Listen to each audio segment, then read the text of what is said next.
Muy buenas noches a todos. Es para mí un honor estar aquí el día de hoy y hablar con ustedes sobre este tema de suma importancia en el contexto de Honduras y también a nivel global. Mi nombre es Carlos Galindo. Yo soy especialista en materia de prevención del lavado de activos. Soy licenciado en Contaduría Pública y Finanzas, egresado de la Universidad Nacional Autónoma de Honduras y como tal me he desempeñado en el área de prevención de lavado de dinero.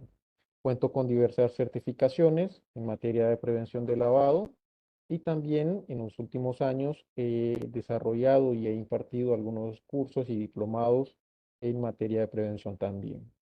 En esta noche vamos a hablar acerca de lo que es la estructura y los requisitos generales de un programa de cumplimiento, un programa de prevención de lavado de activos. Esto acorde también a lo que nos señala la norma aquí en Honduras. Actualmente nosotros nos encontramos en un mundo que cada vez está más interconectado, con una economía cada vez más global y con una economía que está en un constante evolución. Entonces, el lavado de activos se ha convertido en un desafío que es bastante significativo y que afecta no solo la integridad de las instituciones financieras, sino también afecta lo que es a la seguridad y también a lo que es a la estabilidad de nuestra sociedad. Como tal, este fenómeno, que también es conocido por otros nombres como ser el blanqueo de capitales, pues es una actividad delictiva que implica la conversión de ganancias que provienen o que fueron obtenidas ilegalmente y lo que se busca es poderle dar una apariencia de legitimidad, es decir, una apariencia de legalidad. Esta práctica no solo suele socavar lo que es la confianza en el sistema financiero, sino también tiene consecuencias bastante grandes en términos de lo que es seguridad pública, lo que es también el desarrollo económico para un país. Y en el contexto de Honduras, que es un país con una economía que está en desarrollo y que tiene una ubicación bastante estratégica en lo que es la región centroamericana, pues es muy importante tener que abordar lo que es este tema para poder garantizar lo que es la prosperidad y también el bienestar del país.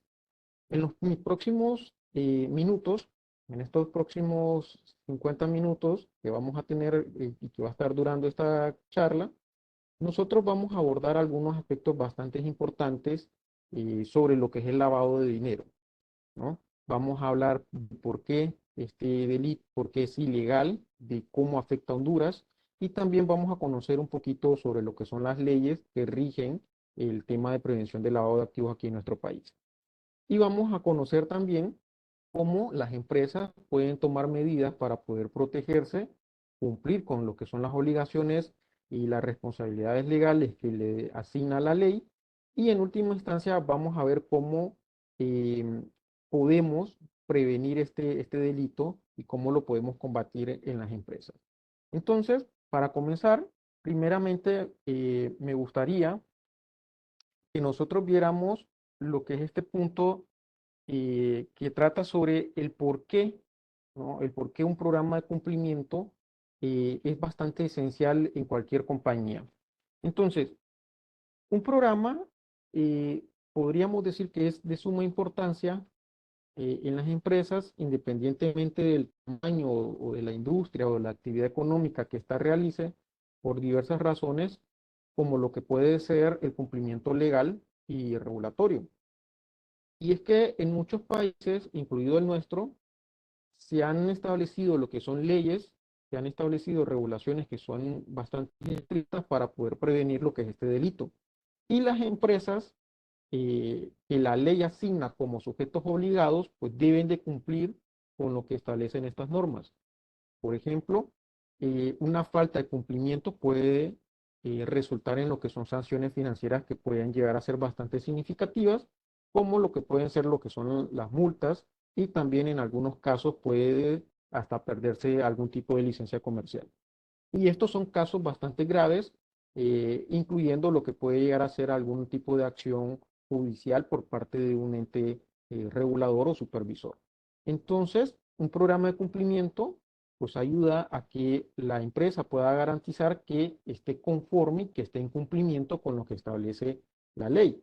Sin embargo, hay que tener bastante claro también que el hecho de contar con un programa de cumplimiento no es que nos garantiza un 100% de seguridad, porque el hecho de tenerlo no implica de que todo lo estemos cumpliendo o que lo hayamos implementado en lo que es la empresa, que suele ser un problema y un desafío bastante grave que hoy en día se enfrentan.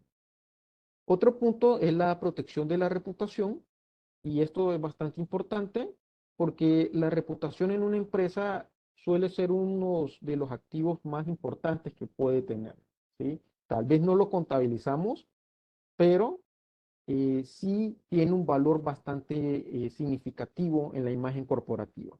Entonces, la asociación que uno pueda llegar a tener con el lavado de activos puede dañar bastante lo que es la imagen de la empresa y también puede perjudicar esa confianza que tienen los clientes en la compañía, la confianza que tienen los inversionistas, la confianza que pueden tener los socios comerciales hacia la empresa. En este sentido, pues el programa suele ser bastante efectivo si nosotros logramos demostrar el compromiso de la empresa con la ética empresarial y con la transparencia también, ¿sí? Otro punto importante que también hay que ver es la mitigación de los riesgos financieros, y es que el lavado de activos puede tener un impacto bastante devastador en lo que son las finanzas de las empresas, ¿sí? Puede resultar en pérdidas de activos, instituciones financieras, puede acarrear lo que son costos legales y en una instancia bastante grave podríamos decir que también en lo que son las confiscaciones eh, que pueden provenir de ganancias ilícitas. Recordemos que también en el país tenemos una legislación sobre lo que es la privación del dominio pleno, que ya más adelante voy a hablar un poquito sobre esta norma también. Entonces, en este punto, un programa de prevención de lavado pues, nos ayuda a nosotros a poder identificar y también mitigar lo que son los financieros al momento de detectar algún tipo de actividad sospechosa, algún tipo de actividad inusual, ¿no? Y esto, si lo logramos hacer de forma temprana, es muchísimo mejor. Otro punto importante es la seguridad y la estabilidad del mercado, y es que, bueno, las organizaciones o las empresas que no implementan medidas para poder prevenir este delito pueden estar contribuyendo a lo que es esta inestabilidad dentro de lo que es el mercado financiero y también el mercado económico. Es bastante difícil competir con una compañía que está incurriendo en este delito porque pues prácticamente sin ningún problema puede dar sus productos a menores precios y es bastante difícil poder llegar a competir a ese tipo de niveles, ¿no? Claro, ellos cuentan con un flujo de efectivo con el cual nosotros tal vez no contamos. Entonces, esto suele generar cierta inestabilidad en los que son los mercados y hay que tener bastante cuidado con esto, ¿no? Otro aspecto importante es la protección de los intereses que tienen los accionistas y también los socios comerciales. Y es que, bueno, ¿quién va a querer invertir en una empresa que está asociada o que ha sido señalada o que está siendo vinculada con actos delictivos? ¿Quién va a querer invertir su dinero a sabiendas de que esta empresa puede llegar a tener pérdidas financieras a raíz de este tipo de delitos? Entonces, esto genera también pues una desconfianza a los inversionistas, y en este sentido, pues un programa de cumplimiento sí viene a proteger bastante lo que son los intereses que pueden tener los accionistas y que pueden tener también algunos socios comerciales con la empresa. Y otro punto importante que no hay que menospreciar y que tal vez para nosotros no sea tan significativo, pero que tiene una gran importancia, es que contribuye bastante a lo que es la seguridad nacional. ¿Por qué?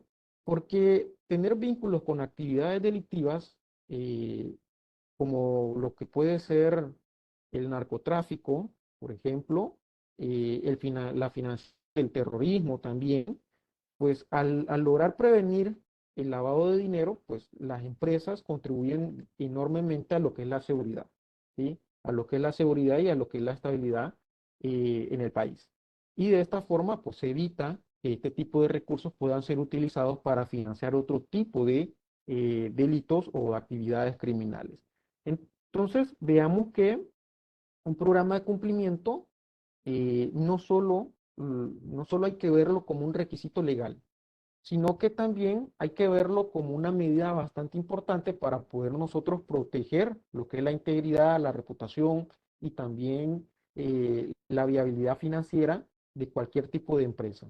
En este punto, estos programas y la prevención del delito como tal contribuye bastante a lo que es el bienestar dentro de toda la sociedad para poder prevenir lo que son otro tipo de actividades ilícitas. Otro punto importante que también hay que hablarlo y es que hay que definir exactamente qué es el lavado de dinero, ¿sí? Primeramente, hay que tener claro que hay muchos conceptos relacionados al lavado de activos y esto va a variar dependiendo de la legislación o la jurisdicción en donde nosotros nos encontremos, ¿sí? Cada país tiene su propia definición. Incluso ustedes posiblemente han escuchado hablar de que en ocasiones se dice lavado de activos, lavado de dinero, blanqueo de capitales, eh, y esto es porque cada país tiene su propia norma y su propia norma establece cómo se va a llamar el delito, ¿no? Pero hay diversas definiciones y estas definiciones se dan en gran medida por la legislación. Más sin embargo, hay que tener claro cuál es la idea del delito como tal, ¿no? Entonces yo aquí les digo que es un proceso mediante el cual las ganancias obtenidas de actividades ilegales o ilícitas se transforman en apariencia de fondos legítimos. En pocas palabras, el lavado de activos es una actividad por medio de la cual las organizaciones criminales lo que buscan es darle esa apariencia de legalidad a todos aquellos recursos que provienen de actividades criminales, como lo puede ser el narcotráfico, como lo puede ser el secuestro, la trata de personas, la venta de armas y un sinfín de actividades ilícitas que se pueden producir a nivel en todo el territorio y también en otros países, ¿no? Incluyendo lo que pueden ser fraudes financieros y también lo que puede llegar a ser la evasión fiscal, ¿sí? Entonces, todo ese dinero que se genera a través de actividades delictivas, el problema es que los criminales no lo pueden utilizar solo porque sí, sino que ellos tienen que darle esa apariencia de legalidad para poder hacer uso de ese dinero. ¿Por qué razón? Bueno, porque si usted utiliza el dinero sucio y lo utiliza para comprar propiedades, lo utiliza para comprar vehículos, lo utiliza para comprar o financiar un nivel de vida bastante alto, usted va a llamar la atención sin lugar a dudas, ¿no? Y es ahí cuando las autoridades comienzan a investigar y empiezan a ver cómo es que usted financia ese nivel de vida, ¿no? Y entonces si miran que usted no tiene negocio, que usted no trabaja, que usted no tiene herencia, entonces es cuando se comienzan las sospechas, ¿no? Entonces por esta razón, los criminales y las organizaciones criminales buscan darle esa apariencia de legalidad para poder utilizar este dinero sin ningún problema. Entonces, a través de esto o para lograr esto, pues utilizan diversas formas, diversos procedimientos o como son llamados también tipologías, y estas tipologías varían dependiendo del sector o la actividad económica y también pueden variar incluso de un país a otro. Por ejemplo, en el sector inmobiliario tiene varias tipologías que se suelen utilizar para poder lavar dinero. Incluso estas tipologías pueden variar un poco de un país a otro, ¿no? Entonces es bastante importante en este sentido estarse capacitando si es que usted es el encargado del área de prevención. Otro punto que me gustaría hablar son algunos conceptos eh, sobre lo que es el lavado de dinero. Primeramente, ya hemos definido lo que es el lavado de activos como tal, ¿sí? Pero hay que tener claro otros aspectos, otros conceptos como lo que es meramente el activo o a qué nos referimos cuando hablamos de activo, ¿sí? Entonces, un activo es un bien, ¿sí? Es algún tipo de bien o algún tipo de recurso que puede poseer alguna persona o alguna empresa. ¿Y por qué menciono empresas? Porque muchas organizaciones criminales o muchas personas que están en este mundo del crimen pueden crear sus propios negocios para poder utilizarlos y darles esa apariencia de legalidad al dinero, ¿no? Entonces, estos activos pueden incluir no solo efectivo, pueden incluir propiedades, pueden incluir vehículos, pueden incluir lo que son cuentas bancarias, inversiones, obras de arte, joyas y cualquier otro tipo de propiedad, ¿sí? Entonces, vean que se pueden utilizar diferentes tipos de activos para poder blanquear el dinero. Entonces, por ejemplo, yo les mencionaba las obras de arte, que es un sector que ha sido designado como una actividad vulnerable y que pues, aquellas compañías que se dediquen a este tipo de actividades pues tienen que implementar medidas para prevenir el lavado de dinero. ¿Y por qué se suele, por ejemplo, utilizar las obras de arte? Bueno, porque las obras de arte como tal suelen ser únicas y sus precios no tienen límite, por decirlo así, ¿no? Entonces, por ejemplo, digamos que hay una obra de arte X, cualquier tipo, ¿no? Y esa obra es única. ¿Sí? Es única y posiblemente el artista pueda crear una copia, pero la original va a ser única y el simple hecho de ser tal vez la original le da un valor excepcional, ¿no? Entonces, este tipo de activos no tienen un límite en cuanto a lo que es el valor. Puede valer $10,000 o puede llegar a valer 30, 100, 200, 300, 400 millones de dólares. Es decir, el valor no es un límite, ¿no? Entonces, lo mismo sucede con el caso de las joyas, por ejemplo, en un diamante, algo pequeño, usted puede tener un gran valor económico ahí, puede tener un gran recurso que más adelante usted lo puede convertir en efectivo. Entonces, hay muchas actividades, muchas áreas de negocios que eh, por el tipo de servicio, por el tipo de producto que ven, facilitan bastante lo que es ese proceso de lavado de dinero. Y es por esta razón que muchas de estas actividades son designadas como APNFD y se les obliga a tener que prevenir el lavado de dinero en sus organizaciones. Otro concepto que hay que tener importante es cuando hablamos del origen ilegal de los fondos. Y es que este concepto se refiere al hecho de que los fondos se están blanqueando, tienen un origen ilegal, ¿sí? Un origen ilícito. Esto significa que todo ese dinero, que todos esos activos provienen meramente de actividades criminales, como lo puede ser el narcotráfico, la corrupción, el fraude, la evasión de impuestos, el contrabando, el terrorismo y otros sinfín de actividades que se pueden dar eh, o que pueden llegar a realizar lo que son las organizaciones criminales. Y otro punto importante del que también hay que hablar es acerca de lo que es el ciclo del lavado de activos, ¿sí? Cuando hablamos del ciclo de lavado de activos, estamos hablando de tres etapas, ¿sí? De tres procesos que se llevan a cabo para poder darle ciencia de legalidad a todos esos recursos que son ilícitas. Una de esas etapas es la colocación y esta etapa prácticamente es la etapa inicial de todo este proceso. Entonces, en esta etapa, pues las personas que quieren lavar dinero, lo que hacen es introducir este dinero al sistema financiero, ¿sí? Y para hacer eso, lo van a hacer a través de diferentes estrategias o a través de diferentes tipologías.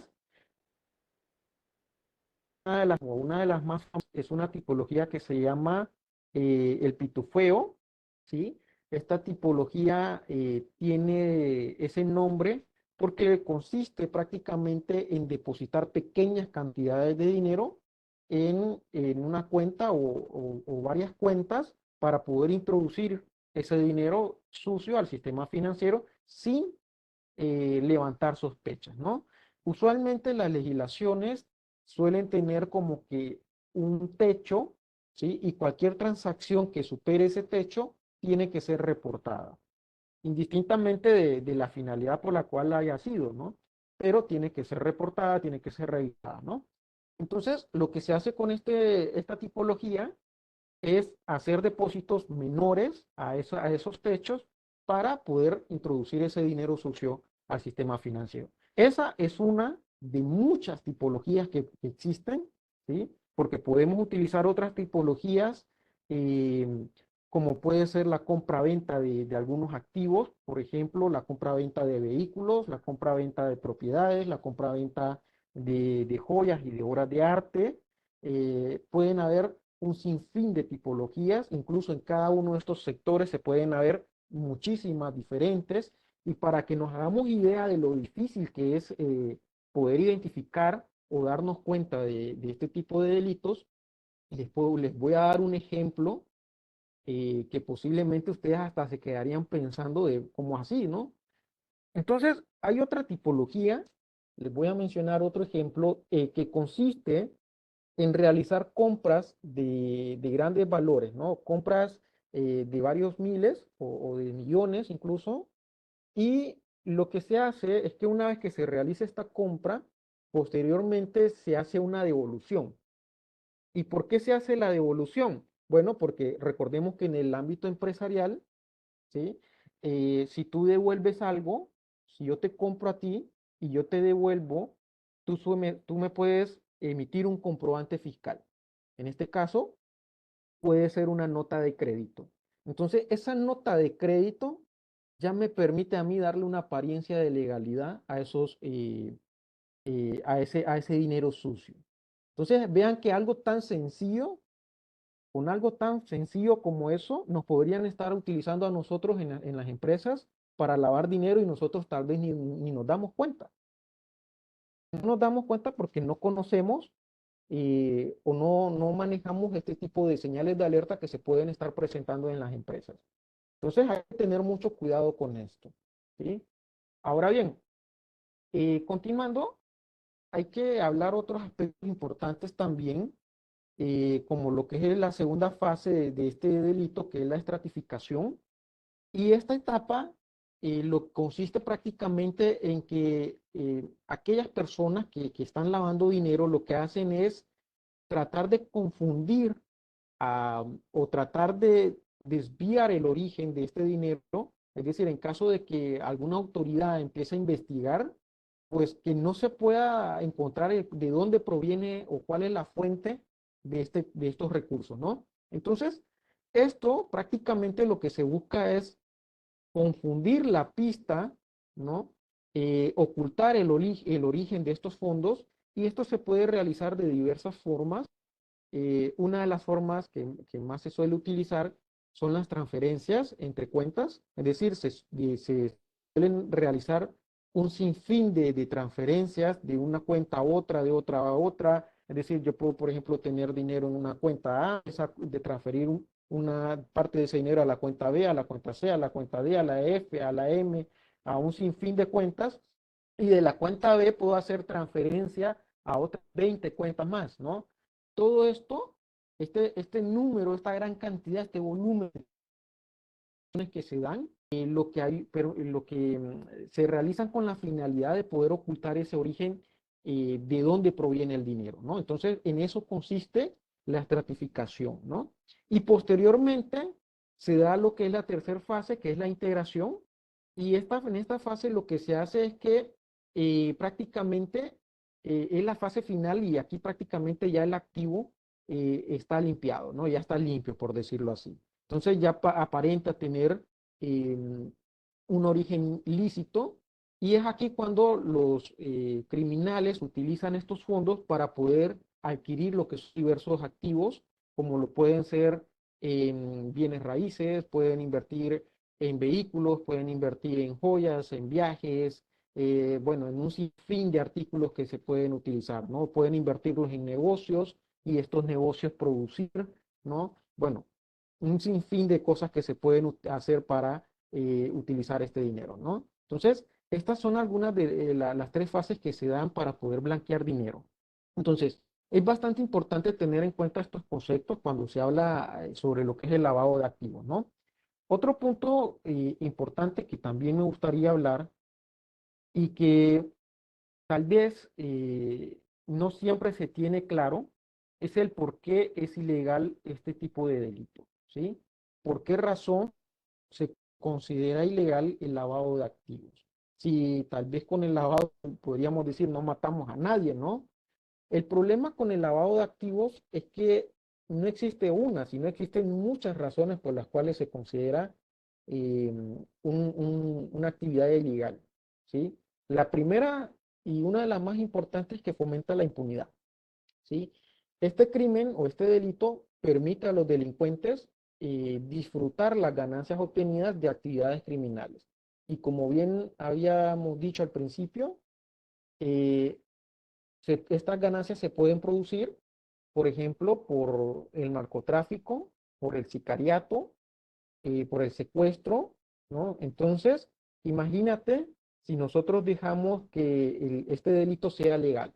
No solo permitiríamos que estas organizaciones criminales sigan realizando sus actividades, sino que prácticamente lo que les estamos diciendo es que pueden cometer estos delitos, disfrutar el dinero y no tener ningún miedo a ser detectados o a ser procesados por la ley. Entonces, este delito realmente fomenta lo que es la impunidad, socava también lo que es la capacidad de las autoridades para poder hacer cumplir la ley y esto se da mucho porque también se suelen dar bastantes sobornos, ¿no? Y bueno, estamos en Honduras y creo que esto queda bastante claro ahí, ¿no? Otro punto es que socava meramente lo que es la integridad del sistema financiero y es que el dinero ilícito que se introduce en el sistema financiero puede llegar a corromper y a socavar también lo que es la integridad del mismo. Entonces, esto puede llegar a tener consecuencias bastante devastadoras para la estabilidad económica y financiera del país. Y si ustedes recuerdan, ahí por el 2015, cuando se dio el cierre forzoso de un banco aquí en el país, hubo bastante temor, ¿sí? Hubo bastante temor no solo aquí en Honduras, sino en otros países vecinos como Nicaragua, como Panamá, donde este grupo empresarial que fue cerrado tenía muchísimas inversiones, incluso se hablaba mucho de que aquí en Honduras este grupo empresarial pues producía alrededor del 5% o entre un 5 y un 8% de lo que era el Producto Interno Bruto del país. Y al cerrar todo este grupo, pues iba a generar una crisis económica, ¿no? Entonces generó bastante temor eso. Entonces vean cómo afecta, ¿no? Cómo afecta estas actividades delictivas, ¿no? Otro punto es que también facilita, a la vez, financia otras actividades criminales, ¿sí? Es decir, el lavado de dinero a menudo está vinculado a actividades delictivas, ¿no? Y de hecho, el lavado de activos podríamos decir que es un delito precedente. ¿Por qué? Porque precede de otros delitos. Para poder cometer lavado de activos, usted tuvo que haber cometido otros delitos previamente. Tuvo que haber participado en actividades de narcotráfico, tuvo que haber participado en sicariato, en secuestros, en fraudes, en corrupción. Tuvo que haber otro delito antes para poder que generara recursos y que esto nos veamos nosotros en la obligación de tenerlo que lavar, ¿no? Entonces vean que por eso es que se habla que es un delito precedente. Otro punto es que también daña lo que es la confianza en las instituciones financieras, ¿sí? Y es que cuando se utiliza el sistema financiero para estos fines, no solo socavan la confianza de las instituciones en el público, y cuando se socava la confianza en el público, pues genera miedo.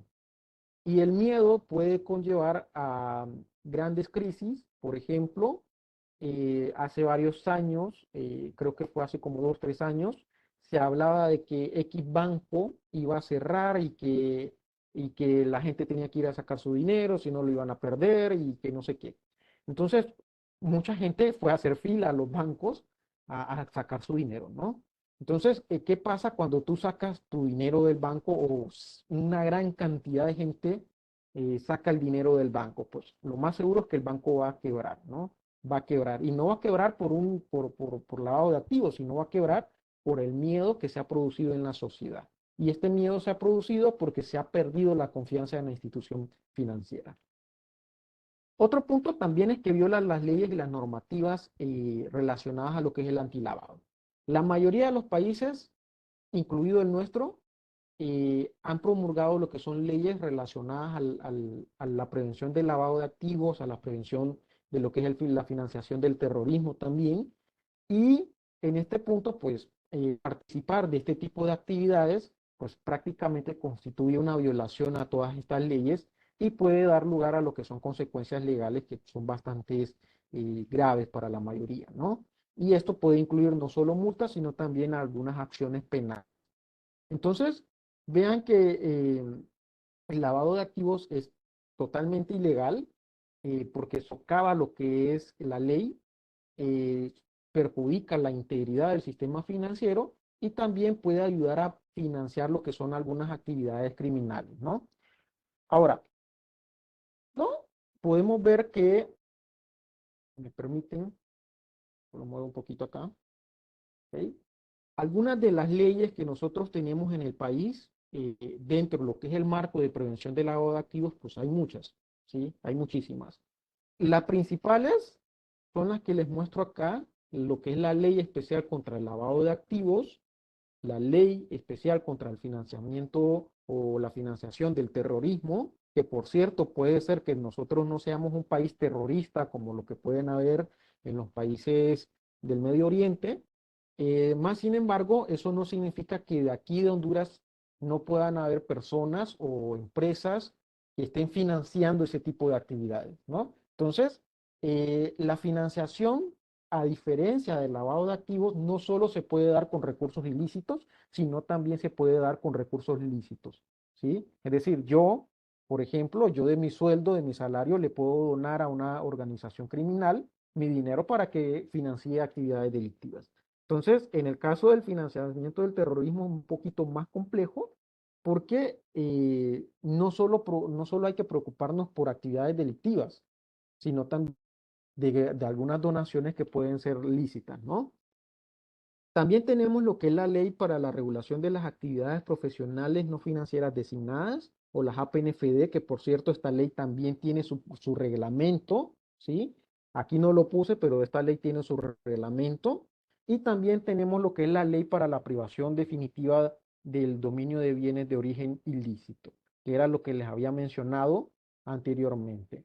En el caso de lo que es la ley especial contra el lavado de activos, esta ley es bastante fundamental aquí en el país porque establece lo que son disposiciones legales y también algunos procedimientos para poder prevenir y combatir lo que es el lavado de activos aquí en el país. Entonces, esta ley tiene una definición sobre lo que es el delito, sobre los delitos subyacentes y también establece lo que son algunas sanciones que pueden ser algo significativas, ¿no? También lo que es la ley especial contra la financiación del terrorismo, pues esta ley tiene como objetivo prevenir y combatir el financiamiento a organizaciones criminales desde Honduras, ¿sí? Entonces, esta ley establece también medidas para poder identificar, para poder rastrear y para poder congelar lo que son activos relacionados con el terrorismo, ¿no? Entonces, esto tiene una regulación mucho mayor también a nivel internacional. Y en el caso de la ley de las APNFD, pues esta ley es bastante interesante porque en esta ley se designan a prácticamente 21 sectores económicos como actividades y profesiones no financieras designadas. Entre estas actividades y profesiones podemos encontrar, por ejemplo, a los contadores públicos, a los abogados, a los notarios, ¿no? Que por cierto, en el caso de los contadores y en el caso de los notarios, desde el 2018 se les hizo un llamado por parte de lo que es la URMOPROLAT para que se inscribieran y aplicaran medidas de prevención del lavado de activos. Y ojo, en el caso de los contadores, se está hablando solo del contador como tal, ¿sí? Si está ejerciendo su profesión. En el caso de las firmas contadoras, despachos contables, firmas auditoras, en este caso, estas no están obligadas, porque la ley no las designa como sujeto obligado. En el caso de los notarios, sí, también ya hace tiempo fueron llamados también a tener que inscribirse y aplicar medidas de prevención de lavado de dinero. Y en el caso de los abogados, si bien es cierto, la ley sí los designa como sujetos obligados, hasta el momento todavía no han sido llamados a inscribirse en el registro de la Morprolat para comenzar a aplicar lo que son medidas antilavado. Entonces, eso hay que tenerlo claro. Pero no solo hay profesiones, sino también hay actividades económicas, como cuáles, como lo que son aquellos que se dediquen a los bienes raíces, ¿sí? Ya sea la compra-venta de bienes raíces, sea persona natural o jurídica. A aquellos que se dedican a la compra-venta de vehículos, de naves aéreas, de naves marítimas también, también son sujetos obligados. Los hoteles, las casas de empeño también son sujetos obligados. Y bueno, si quieren conocer un poco más qué actividades son relacionadas o han sido designadas como sujetos obligados, pues les recomiendo lean el artículo 3 de la ley del reglamento para la regulación de las APNFD, ¿no? Ahí se designan cuáles son todas estas actividades que han sido designadas. Y también tenemos, les mencionaba lo que era la ley de privación definitiva del dominio de bienes de origen ilícito, y es que esta ley tiene como finalidad eh, prácticamente privar, ¿no? eh, a los delincuentes de todos aquellos bienes que ellos han adquirido de manera ilícita, es decir, con fondos o con dinero ilícito.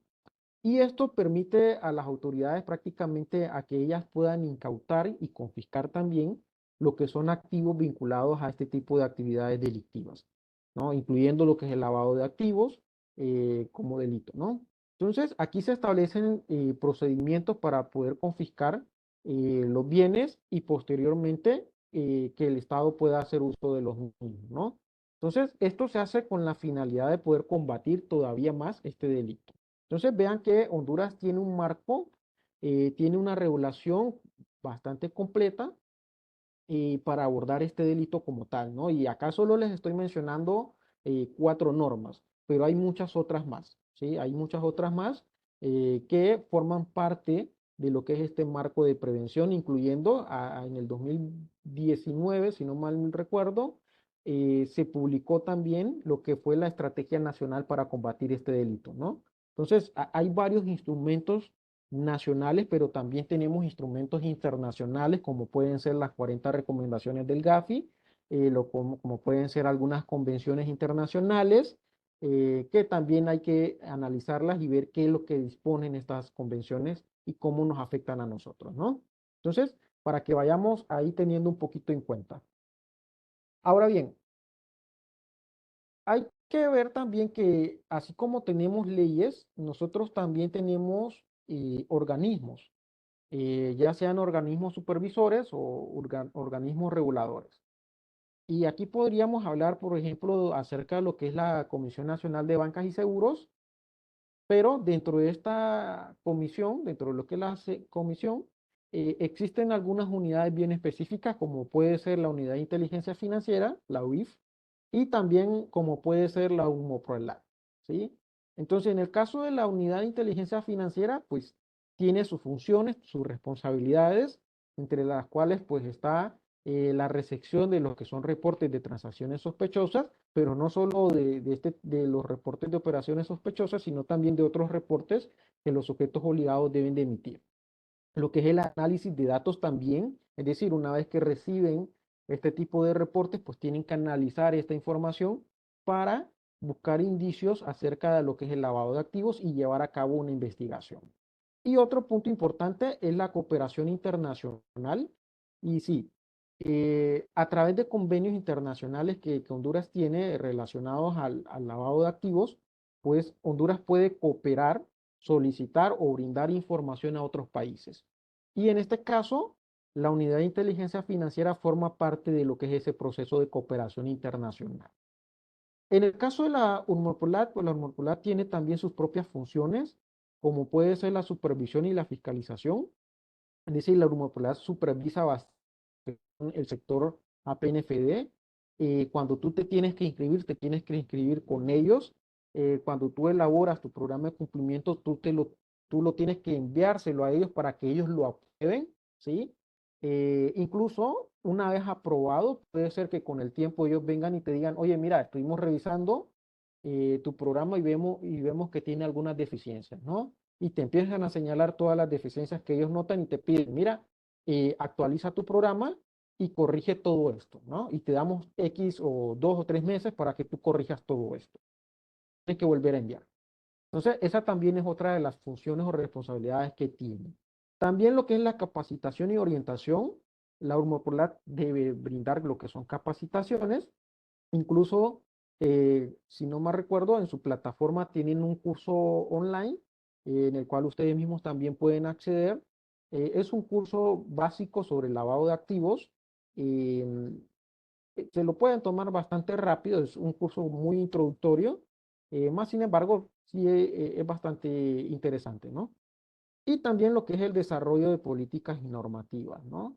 Este es otro punto interesante, de hecho, este punto también lo maneja lo que es la unidad de inteligencia financiera principalmente, y en el caso de la Hormorprolat, es la que suele emitir algunos comunicados hacia el sector APNFD, ¿no? Entonces, hay que tener en cuenta que estos órganos, pues, están ahí para regular lo que es y supervisar lo que son las actividades y profesiones no financieras, ¿no? Ahora bien, también hay que ver otro aspecto importante que tiene, y creo que es uno de los puntos principales de la charla, del seminario, y es acerca de los componentes y requisitos que debe contener un programa de prevención de lavado de activos. Y aquí quiero hacer una aclaración bastante importante porque, vean, eh, suele estar regulado, ¿sí? Por ejemplo, en el caso de la ley para las APNFD, la ley para el lavado de activos, el reglamento de las APNFD, estas leyes suelen establecer los requisitos para un programa de prevención del lavado de dinero en el sector APNFD, ¿sí? Entonces, ahí te dicen, ok, cuáles son los componentes mínimos que tú tienes que establecer en tu programa de cumplimiento, ¿sí? Es decir, lo que tú sí o sí tienes que establecer ahí. Más sin embargo, el programa de prevención puede contener otros muchos más elementos adicionales sin necesidad de que te los estén exigiendo, ¿no? Pero eso va a depender mucho de la voluntad que pueda tener la empresa y principalmente, diría, del profesional que lo esté elaborando, ¿sí? Porque es que esto hay que elaborarlo y para elaborarlo hay que tener un cierto grado de conocimiento no solo en las normas, sino también en lo que son la gestión de riesgos, en lo que es meramente el tema del lavado de dinero y también en la formulación de políticas y procedimientos, ¿sí? Entonces hay que tener un cierto grado de conocimiento para elaborar un manual de prevención del lavado de activos, ¿no? Entonces, la idea aquí es que ustedes conozcan cuáles son algunos de estos componentes que se necesitan para poder decir, aquí tenemos un programa de prevención del lavado, ¿no? Uno de estos componentes, y de hecho este que vemos acá, lo que es la estructura organizacional, es uno de los principales que incluso la misma norma te dice, ok, este tú lo tienes que poner ahí, tú tienes que indicarme lo que es la estructura organizacional de tu empresa. ¿Y a qué se refiere con estructura organizacional? Bueno, prácticamente cuando habla de este componente es que la empresa tiene que establecer cómo está estructurada, cuál es, por ejemplo, su organigrama dentro de su compañía, pero esto solo es un pequeño elemento dentro de este, sino que también aquí implica que la empresa también tiene que designar a una persona y esta persona va a ser el oficial de cumplimiento, ¿sí? Entonces, la empresa tiene que designar a alguien o contratar a alguien o subcontratar a una empresa o a un especialista, pero tiene que designar a una persona como oficial de cumplimiento. Además de eso, tiene que crear lo que es una unidad de cumplimiento, es decir, un departamento del área de cumplimiento. Y también tiene que crear lo que es el comité de cumplimiento. Es decir, Aparte de designar a un responsable, tiene que crear un departamento y crear un comité. Ahora, estas últimas dos, lo que es la unidad y lo que es el cumplimiento, sí es un requisito, sí es un componente dentro de lo que es la estructura, más sin embargo, en el caso de la legislación establece algunas excepciones, ¿no? Y en este caso, cuando la compañía se considere que tiene una estructura pequeña, pues puede solicitar un permiso, una autorización para omitir lo que es la creación de la unidad y la omisión también de lo que es el comité. Más sin embargo, hay que tener claro que el hecho de omitir o ser autorizados para omitir esas dos obligaciones no significa de que no existan las obligaciones como tal o que la empresa queda exenta de las responsabilidades y funciones que tienen esas dos figuras. Entonces, todas esas funciones y todas esas responsabilidades que debe cumplir la unidad y el comité de cumplimiento, todas esas, cuando tú no los tienes, todo eso va a recaer sobre el oficial de cumplimiento. Entonces, si tú eres un oficial de cumplimiento o te están diciendo, mira, te queremos designar como oficial de cumplimiento y te están diciendo que no hay unidad y te están diciendo que no hay comité, pues ten claro de que todas esas tareas y esas actividades las vas a realizar tú y tú tienes una responsabilidad mucho mayor. Entonces esperaría yo que al menos te estén pagando bien, ¿no?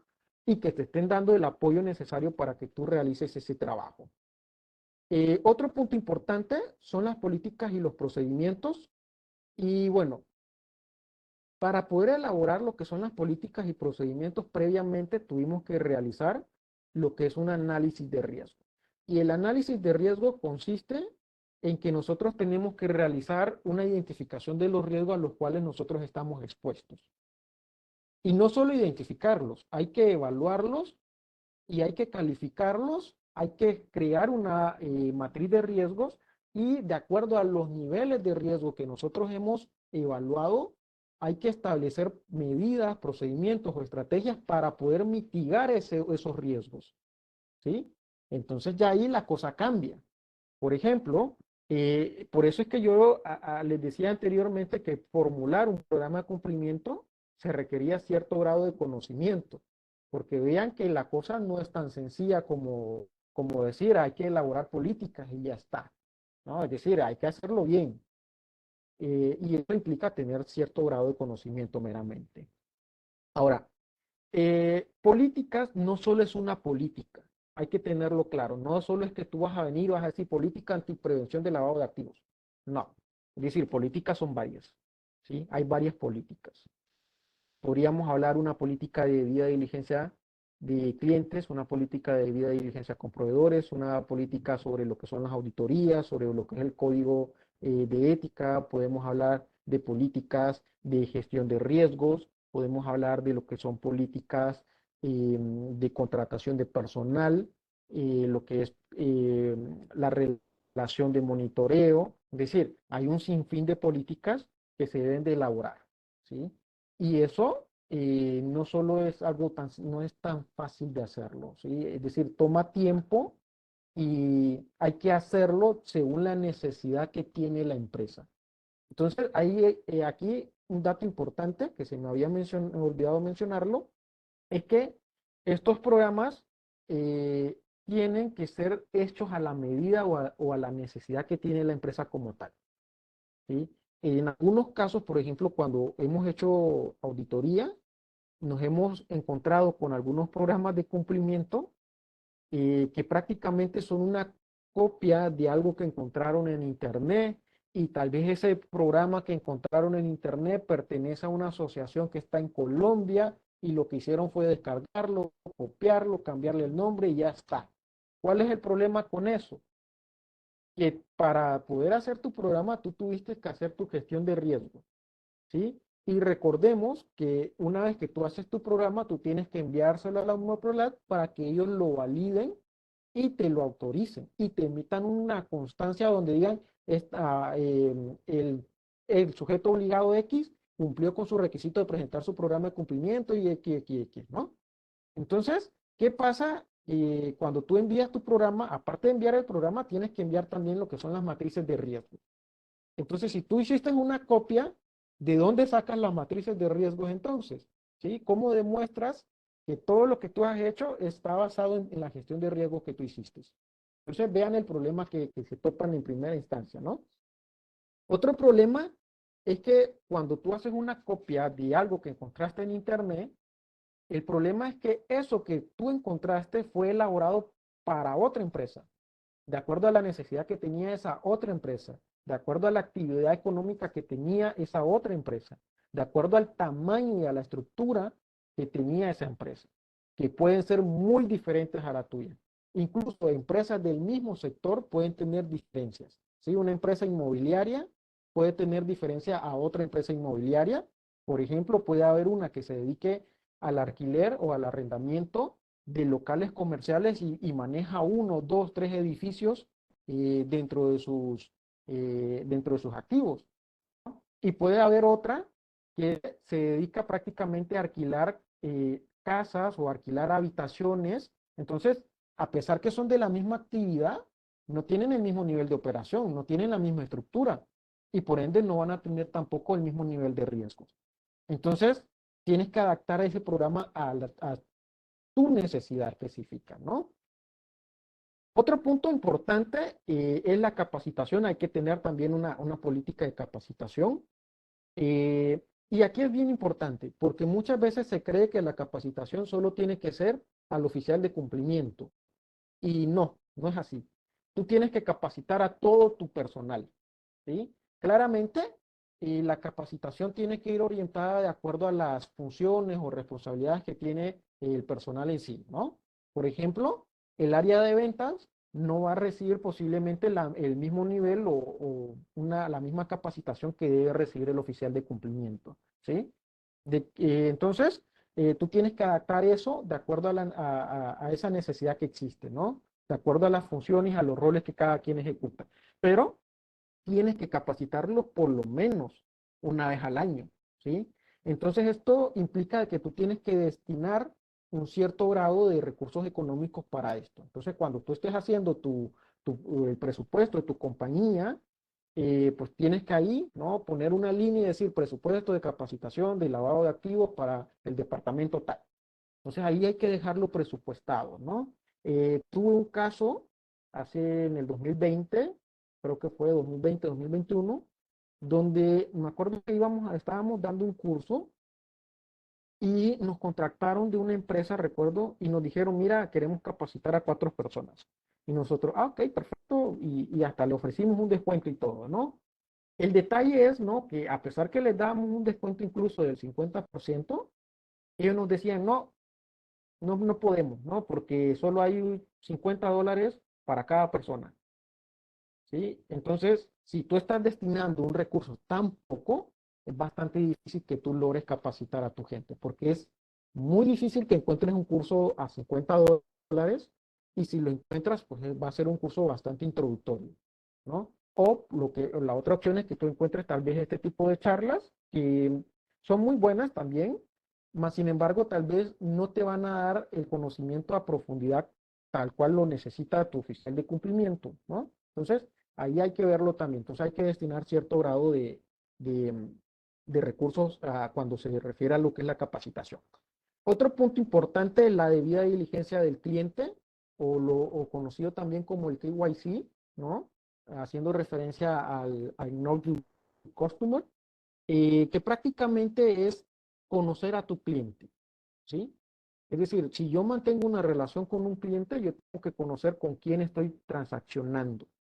Entonces, esta debida diligencia se tiene que aplicar desde que se inicia la relación hasta que se finaliza, ¿sí? Entonces, por ejemplo, si yo voy a comprarle a un proveedor, yo tengo que conocer con quién estoy operando. En este sentido, pues eso implica que yo tengo que pedirle información al cliente, que yo tengo que pedirle que me llene ciertos formularios para yo poder conocer con quién estoy transaccionando, ¿sí?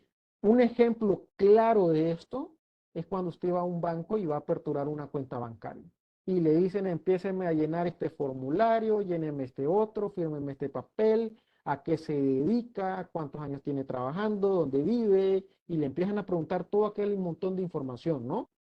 Entonces, eso aunque parezca molesto y todo, pues eso es parte de la debida diligencia que realiza el banco, ¿sí? Y eso es muy bueno. Entonces, para que nos hagamos idea de cómo viene funcionando esto desde el inicio en que nosotros vamos a un banco, desde el inicio nos piden la información y no solo nos van a monitorear desde el inicio, sino que a medida tengamos operaciones en el banco nos va a ir monitoreando, ¿no? Ya, entonces, esa debida diligencia no solo es al inicio, sino es en toda la relación. ¿Sí? Y dependiendo del nivel de riesgo que nosotros representemos para la empresa, puede ser que tengamos un monitoreo mucho mayor. ¿Sí? Entonces, la gestión de riesgo también implica que hay que evaluar el nivel de riesgo que un cliente puede representar para mí. ¿Sí? Y de acuerdo a ese nivel de cliente, puede ser que yo le aplique algunas medidas de debida diligencia. Entonces, es otro punto importante. Lo que es la debida diligencia a los proveedores, pues también no solo debemos de aplicar debida diligencia a los clientes, sino también a los proveedores de la misma forma, ¿no? Es decir, si yo le voy a comprar a alguien, también tengo que saber con quién estoy transaccionando, cuál es la finalidad de esa operación y conocer mucha otra más información del proveedor, ¿no? Lo que es el régimen interno de sanciones, bueno, este es un punto importante que es bastante a considerar. ¿Qué pasa cuando alguien en la empresa no cumple con los parámetros, con las políticas que nosotros tenemos implementadas y a raíz de ese incumplimiento o a raíz de esa falta de compromiso nos pone a nosotros a un nivel de riesgo? ¿Sí? Entonces, la misma norma nos establece de que nosotros debemos de tener un régimen de sanciones. Es decir, nosotros tenemos que indicar qué sanciones podemos aplicarle a un colaborador cuando éste incumpla con los procedimientos y medidas antilavado. Usualmente las empresas suelen tener, por ejemplo, su reglamento interno de trabajo. Entonces, si tú tienes tu reglamento, tú lo puedes modificar un poco para adicionarles esas sanciones relacionadas a los incumplimientos de medida antilavado, ¿sí? Y en el programa de cumplimiento tiene que quedar también ahí una política de sanciones, ¿no? Ahí tienes que decir tú qué sanciones, qué se va a considerar como falta y qué medidas de sancionatorias tú vas a aplicar a esto. Lo que es el código de ética, vean que este es un elemento bastante importante, más sin embargo no siempre se le da la prioridad o la importancia que amerita. ¿Para qué nos sirve un código de ética? Bueno, si hoy en día todo el mundo aplicara la ética, pues sería mucho más difícil que, por ejemplo, salieran ahí algunas noticias de que X contador fue detenido porque trabajó o participó en cierto desfalco, ¿no? Para mencionar un ejemplo. Entonces, es muy importante que la empresa, al implementar medidas de prevención, también fomente una cultura de cumplimiento y no solo de cumplimiento, sino también que fomente una cultura de ética. Y es por eso que es importante que contemos con un código de ética en la empresa, ¿sí? Entonces, hay que elaborar uno. Y hay que elaborarlo y no solo elaborarlo, sino que hay que sociabilizarlo con el personal. ¿Y qué implica sociabilizarlo? Bueno, que yo tengo que darle tal vez una copia en PDF o impresa o poner tal vez algún mural en alguna parte de la empresa para que la gente vea que tenemos un código de ética, ¿no? O tal vez dar charlas sobre esto y empezar a sociabilizar y generar una cultura de cumplimiento y de ética también. Entonces es bastante importante también, es un elemento que podemos adicionar. La auditoría interna y externa, este sí es un elemento que la misma ley te dice tienes que ponerlo ahí, ¿no? Entonces, en el caso, las empresas que cuenten con una auditoría interna, pues sus auditores tendrían que estar evaluando también lo que es la parte del cumplimiento de lo que son las políticas antilavado. Y en el caso de las auditorías externas, pues también nosotros podemos solicitarles que aparte ese alcance que va a tener el trabajo, el encargo que le vamos a hacer, pues que ese encargo tenga ese plus, ¿no? Ese adicional que también revise la parte de prevención del lavado de activos. Algo importante aquí es que si bien es cierto, la auditoría va a revisar muchos procedimientos, muchas medidas, va a verificar el nivel de efectividad que tiene nuestro programa de cumplimiento, tiene ciertas limitaciones también, ¿sí? En este caso, tú podrás ser auditor interno o externo, pero vas a tener una limitación en algunos aspectos. Por ejemplo, los reportes de operaciones sospechosas, los reportes de transacciones de efectivo, financieras o mixtas, este tipo de reportes, aunque tú seas auditor, no lo tienes que pedir. Aunque tú quieras revisarlo, tú no puedes revisarlo. ¿Por qué razón? Porque la misma ley ya te indica que esto es confidencial. ¿Y qué implica confidencial? Que muy poca gente tiene acceso o debe de tener acceso al mismo.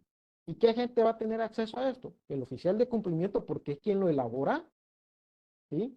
Si tienes una unidad o un comité de ética, pues ellos también lo pueden llegar a conocer. De hecho, el del comité de cumplimiento tiene que también revisarlo y posteriormente autorizar para que esto se pueda enviar. Entonces, este es el grupo de personas que puede conocer estos reportes, ¿sí?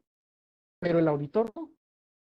Y se los menciono porque hace algunos meses tuve un caso donde un cliente me decía, oye, mira, el auditor me está pidiendo que le proporcionemos los reportes. Y nosotros le decimos que no porque es confidencial, pero ellos dicen que si no se los damos nos van a poner ahí un punto en el informe de auditorio. Entonces yo le mandaba ahí, mira, aquí está el artículo donde dice que ellos no pueden revisar eso porque es confidencial. Entonces tienes tu limitante. Entonces, si eres auditor, haz tu trabajo, pero tampoco ve y exige lo que la ley no te permite, ¿no? Lo que son los reportes de transacciones sospechosas, bueno, este es otro aspecto importante, ¿sí? ¿Qué pasa? Si nosotros tenemos o estamos obligados a prevenir el lavado de activos en las empresas, resulta que no solo nos obligan a tener que implementar medidas antilavado, sino también nos obligan a tener que identificar aquellas operaciones que son inusuales y que posteriormente podrían ser calificadas como sospechosas. Y resulta que cuando es calificada como sospechosa, pues hay un dilema en el que nosotros tenemos que elaborar un reporte y enviárselo al ente regulador para notificarle de que hemos identificado esa operación sospechosa, ¿sí? Entonces, en este reporte pues tendríamos que proporcionar información sobre la transacción y sobre la parte con la que nosotros, es decir, el cliente o el proveedor con el que nosotros tuvimos esa transacción. Y hacer un pequeño detalle de qué o cuáles fueron las señales de alerta o qué fue lo que a nosotros nos provocó una alerta para que nosotros analizáramos y cómo nosotros llegamos a la conclusión de que eso era una operación sospechosa. ¿Sí? Entonces, vean de que esto ya también amerita tener un conocimiento un poco mayor sobre el tema. ¿Y quién hace esto? Pues esto lo va a hacer el oficial de cumplimiento. Entonces, aquí es bien importante que el oficial pues esté muy empapado del tema, que conozca o que esté asesorado por lo menos para que no vaya a cometer un error. ¿Por qué? Porque si tú envías un reporte al ente regulador, prácticamente puedes tenerlo así como una pequeña creencia que a quien tú reportaste está más o menos judicializado, podríamos decirlo, ¿no? Porque si el ente regulador revisa ese reporte y comienza una investigación, eso puede llegar a tener consecuencias para esa persona o para esa empresa. Hay que tener claro también que esa persona nunca se va a dar cuenta que nosotros emitimos el reporte. Eso es algo confidencial, ¿sí? Eso hay que tenerlo claro. Entonces vean el nivel de confidencialidad que tiene este tipo de documentos o de reportes, ¿no? Entonces vean que estos son algunos de los elementos que debe contener un programa de cumplimiento. Algunos de los cuales, algunos requisitos, son de los que están o de los que pide la ley, como puede ser la estructura organizacional, como puede ser lo que es la parte de auditoría, lo que es el proceso de debida diligencia, lo que son la capacitación y también lo que es las políticas y procedimientos. Eso lo exige sí o sí la ley, pero tú le puedes agregar otros elementos adicionales para reforzar tu programa de cumplimiento y tus medidas de prevención. Ahora, otro punto importante que nosotros tenemos que también tener claro son algunos de los requisitos que tenemos que cumplir en materia de prevención, ¿sí? Ya yo les había mencionado, por ejemplo, lo que eran algunos elementos, ¿sí?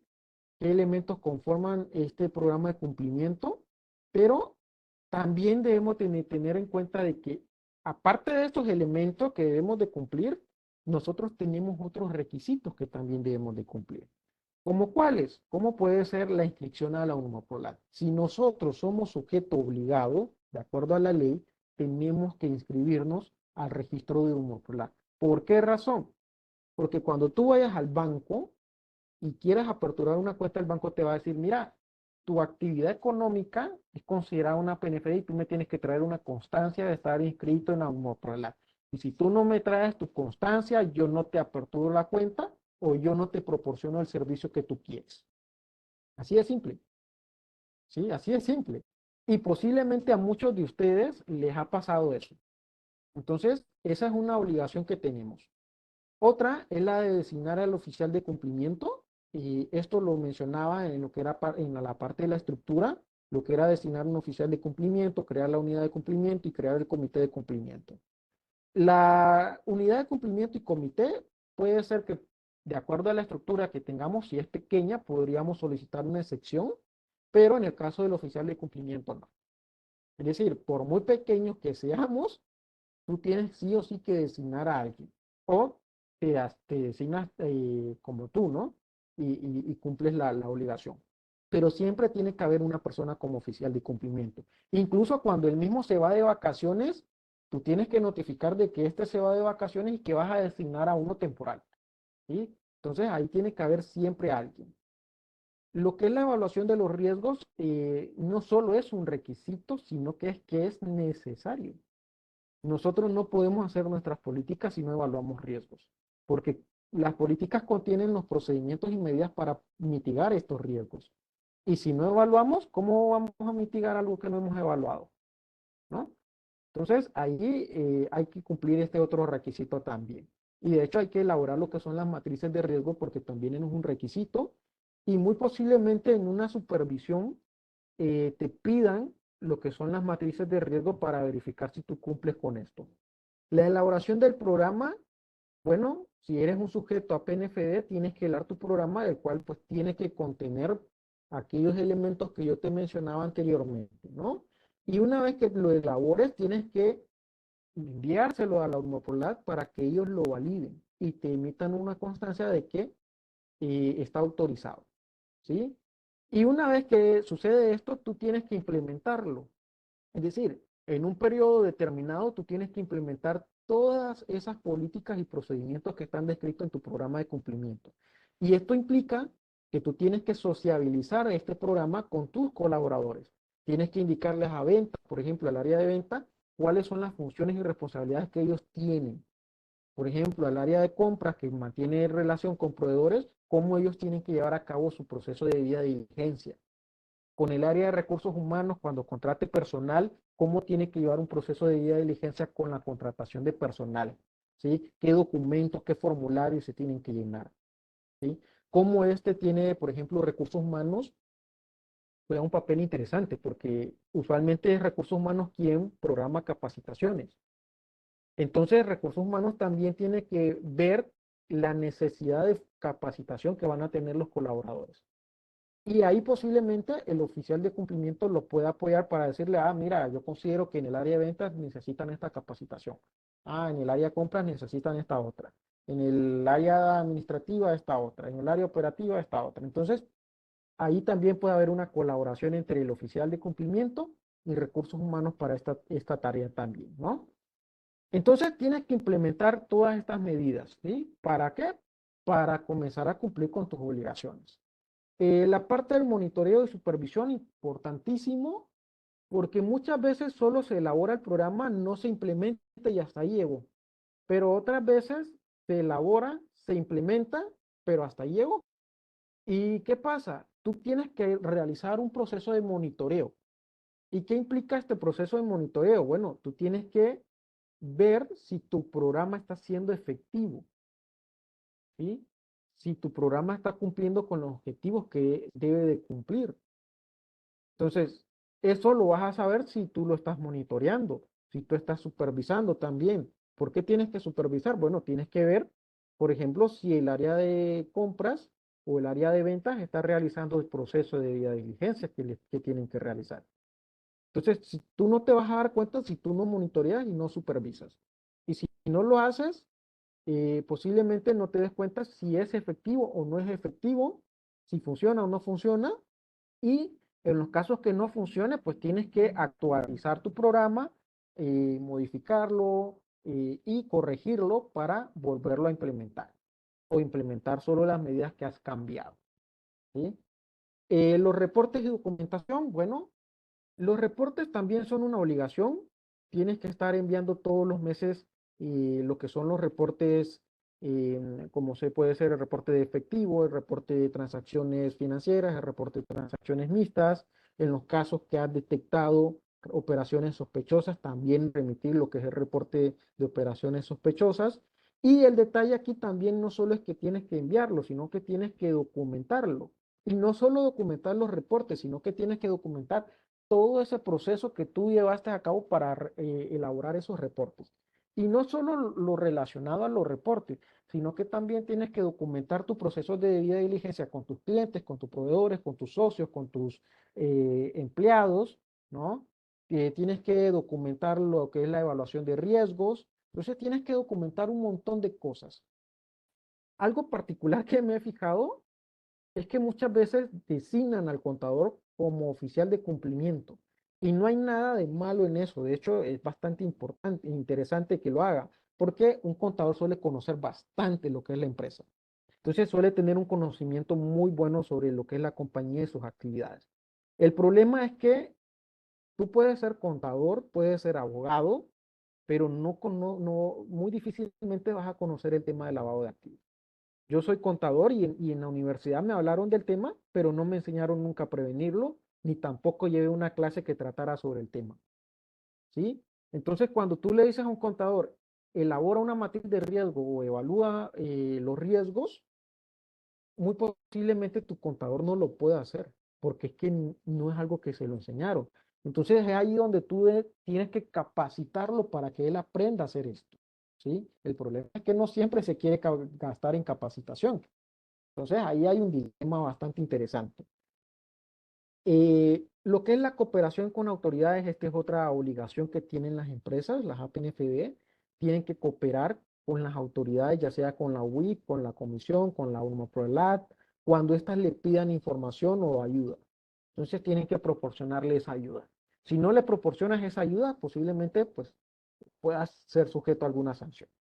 La auditoría interna y externa es un requisito, tienes que cumplirlo, tienes que por lo menos hacer una auditoría interna o una auditoría externa al año donde te evalúen la efectividad del cumplimiento de tus obligaciones en prevención del lavado de dinero, ¿sí?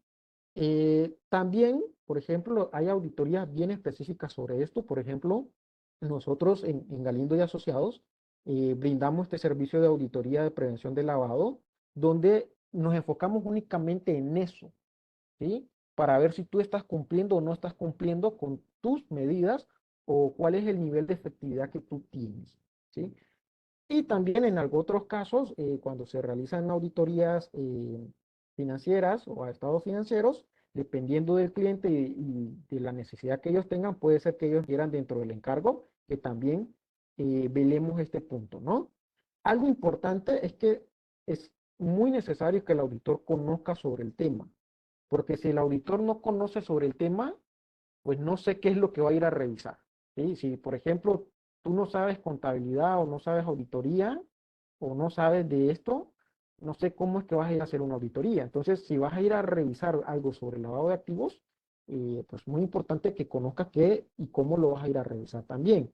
En algunos casos he visto que se contratan auditores y les piden este punto y resulta ser que los auditores no conocen del tema y es cuando comienzan a pedir información que no deben de pedir o muchas veces revisan de la forma en que no lo deben de revisar o muchas veces no se fijan en lo que se tienen que fijar, ¿no?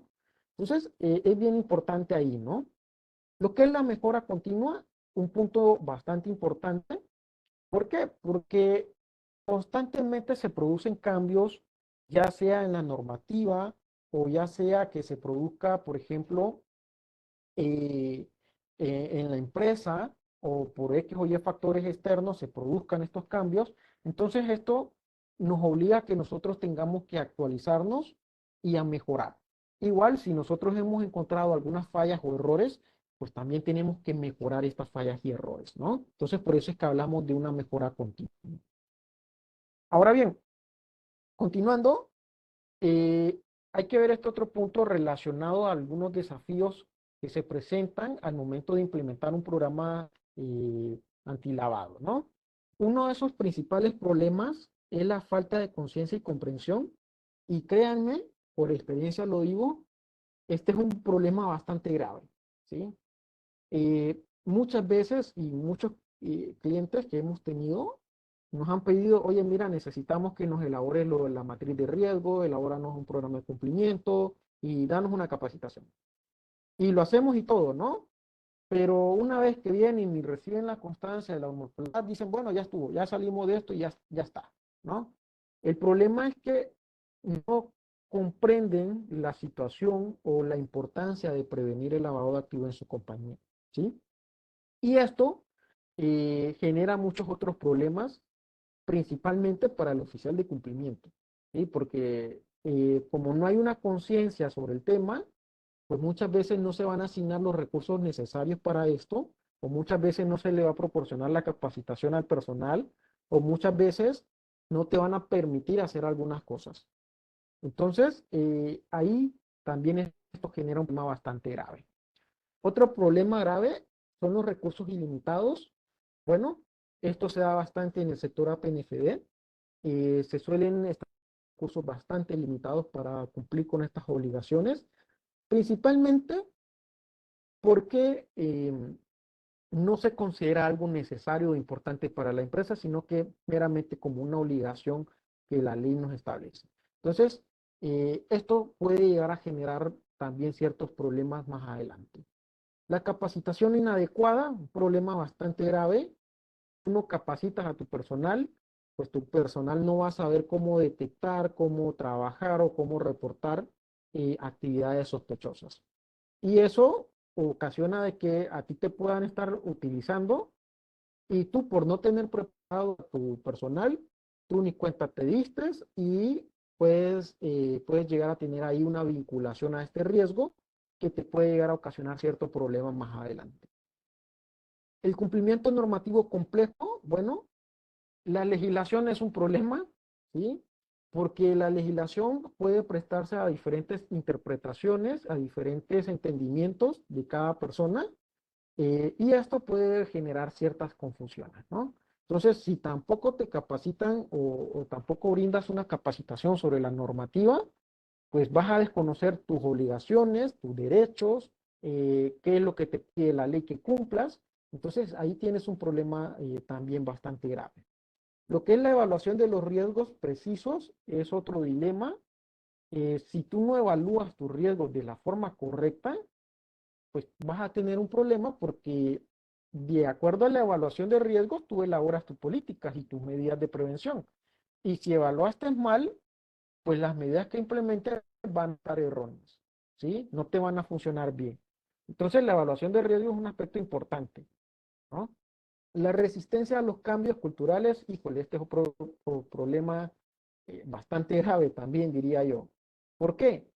Porque para el ser humano es bastante difícil cambiar algo, ¿sí? Y una vez que te adaptas a una forma de actuar o hacer algo, después no quieres cambiar esa forma de hacerlo. Entonces, cuando tú quieres implementar un programa de prevención, van a haber cambios. Van a haber cambios en la forma en que tú tienes que trabajar o en la forma en que tú tienes que operar. Y va a haber cierta resistencia, posiblemente de uno o de varios compañeros, a esos cambios, ¿no? Entonces, hay que saberlos manejar para poder pues, implementar lo que es el programa de una manera efectiva. La tecnología obsoleta es otro problema bastante interesante a ver. ¿Qué pasa, por ejemplo, si tú eres una empresa donde manejan algunas 2.000, 3.000 transacciones al día, o tal vez 10.000 transacciones, o maneja un gran volumen de transacciones, y le dices al oficial, mira, tú evalúa eso con un Excel. El Excel es una gran herramienta, ¿no? Brillante, pero el Excel tiene sus limitaciones, ¿sí? Tiene sus limitaciones, entonces muchas veces se requiere trabajar con ciertas herramientas, y para trabajar con esas ciertas herramientas se requieren cierto grado de recurso económico y financiero. La cooperación con las autoridades, aunque parezca algo no tan creíble, se da. Muchas veces no se quiere cooperar con las autoridades por temor a que puedan haber represalias, o por otras situaciones en las que simple y sencillamente lo consideremos molesto. Y otro punto importante es el impacto en la rentabilidad del negocio. ¿Por qué? Porque, bueno, implementar un programa de cumplimiento no es que genera rentabilidad, ciertamente, ¿no? Más bien te genera un gasto. Entonces, recordemos que los socios y los dueños de las empresas lo que quieren es que su negocio sea rentable. Y si tú vienes y le dices, mira, tienes que implementar todo esto y esto te genera un gasto y tienes que pagar un asesor y tienes que capacitar a la gente y tienes que estar haciendo esto y esto y esto y aquello, entonces empieza automáticamente a ver cómo se le va el dinero de las bolsas, ¿no? Y entonces dice, bueno, esto es un gasto y esto me afecta a mi rentabilidad, ¿sí? Entonces hay un impacto, claro, pero ese impacto conlleva que muchas veces los recursos sean limitados, ¿sí? Entonces hay que ver cómo también se maneja este otro problema para que no se nos presente más dificultad al momento de implementar un programa, ¿no? Entonces, estas son algunas de las limitaciones que se suelen producir en las compañías cuando se quiere implementar un programa de cumplimiento. Algunas prácticas que yo recomiendo para mejorar las tareas de prevención. Primeramente, la conciencia y la comprensión. Hay que trabajar en sociabilizar al personal, a los dueños y a los compañeros, para que tengan conciencia sobre la problemática de estos delitos y cómo nos puede llegar a afectar en las empresas, cuáles pueden ser sus consecuencias de no tratarlo de la forma correcta. Entonces, hay que hacer conciencia, hay que dar charlas, hay que buscar diferentes formas o medios para lograr eso, ¿no? Y es algo muchas veces difícil de lograr, pero hay que hacer el intento. La asignación de recursos, bueno, si fuera por parte del oficial de cumplimiento, creo que se asignarían todos los recursos necesarios, pero muchas veces no es así. Entonces vean que aquí incluso la comprensión del tema afecta lo que es la asignación de recursos, ¿sí? Entonces, hay que tratar de que se asignen los recursos necesarios. No te estoy pidiendo que te asignen 2 millones de lempiras para cumplir con la obligación, pero por lo menos que te asignen un recurso para recibir capacitaciones, que te asignen recursos por lo menos para contar con alguna clase de asesoría cuando sea necesaria, contar con algún presupuesto para manejar o llevar a cabo algunas actividades para sociabilizar lo que es este delito y las medidas que nosotros tenemos implementadas en las empresas, que pueden ser diferentes medios que pueden utilizar para esto. Lo que es la evaluación de riesgos, bastante importante también, y creo que la evaluación de riesgos es un tema muy importante, una práctica sumamente relevante, porque si no evaluamos los riesgos, pues prácticamente no nos damos cuenta si lo que nosotros implementamos anteriormente todavía es funcional o no. Entonces, si evaluamos o hacemos nuestra evaluación de riesgos, puede ser que nos demos cuenta de que existen nuevos riesgos o de que los riesgos que estaban anteriormente han sido mitigados y que las cosas han funcionado, ¿no? Entonces, es bastante importante estar haciendo una evaluación de riesgo por lo menos una vez al año. La capacitación continua, sumamente importante, más cuando uno no tiene el conocimiento o la práctica en esto, entonces la capacitación juega un rol importante, ¿sí? No solo en el oficial, no solo en el comité, no solo en la unidad, sino también en los socios y también en el resto del personal. El fomento de la cultura de cumplimiento, algo bastante importante, porque no solo es que fomentar la cultura de cumplir con las leyes, sino también de cumplir internamente con las leyes o las normas que nosotros tenemos en nuestra empresa. Eso implica de tener que cumplir con nuestras políticas, nuestros procesos, nuestras medidas, ¿no? Entonces, si tenemos dificultades o una resistencia a los cambios, hay que trabajar mucho en fomentar la cultura. Y otro punto importante es la mejora continua, ¿sí? Si estamos mejorando continuamente, estamos hablando de que la empresa ha madurado y de que poco a poco vas a ir solucionando aquellos problemas que tienes, ¿no? Entonces, la mejora continua consiste prácticamente en ir mejorando día a día, ¿sí? Si hay un error en algo, corregirlo, comenzar a aplicarlo de la forma correcta, ¿no? Entonces, bastante importante. Y bueno, esto ha sido todo de mi parte. Espero que esta charla les haya sido de mucho provecho. Aquí no tocamos a profundidad todo lo que se conlleva, lo que son los requisitos y otros elementos que deben de contener los programas de cumplimiento. Por el tiempo, claramente no se puede ver a una profundidad como debería, ¿no? Pero espero que esto les haya servido bastante, por lo menos para conocer tal vez algunas cosas que tal vez ustedes pudiesen desconocer, ¿no? Si tienen alguna consulta o pregunta, estoy a su disposición de atenderla. Creo que tienen habilitados los micrófonos y también el chat para poderlas hacer.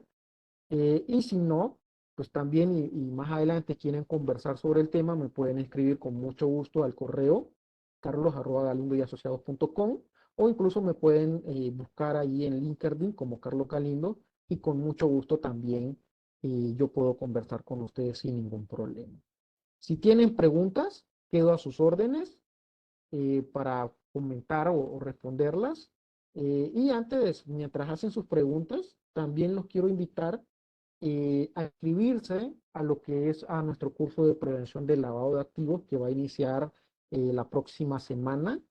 Es un curso un poco donde está orientado al sector APNFD para conocer no solo las obligaciones, sino también cómo debemos de elaborar nuestras políticas y cómo debemos de elaborar también lo que son los reportes que se deben de enviar a la unidad de inteligencia financiera, ¿no? Si tienen ahí o requieren más información sobre este curso, yo los invito a que escriban ahí a un correo que les voy a proporcionar para que puedan consultar sobre esto y ahí se les va a proporcionar la información. Por mientras, voy a leer las consultas que puedan tener, si es que las tienen, ¿no?